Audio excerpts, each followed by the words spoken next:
Jadi itulah masalah dia. Okay, what's up guys? Hari ni kita ada Toyota Rush. Hari ni kita nak buka blower bahagian atas.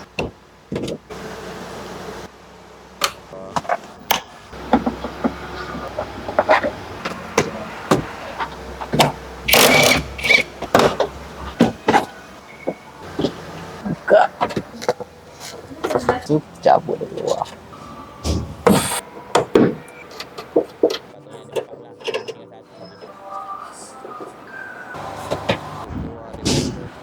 Dia punya kotak cooling coil keluar. Kalau anda malas macam saya guna screwdriver elektrik macam ni. Sebab banyak sangat skru, malas nak pusing satu-satu dan memudahkan kerja.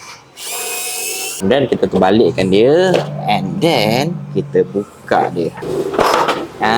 Gitu. Ini cooling coil dia, ini blower dia.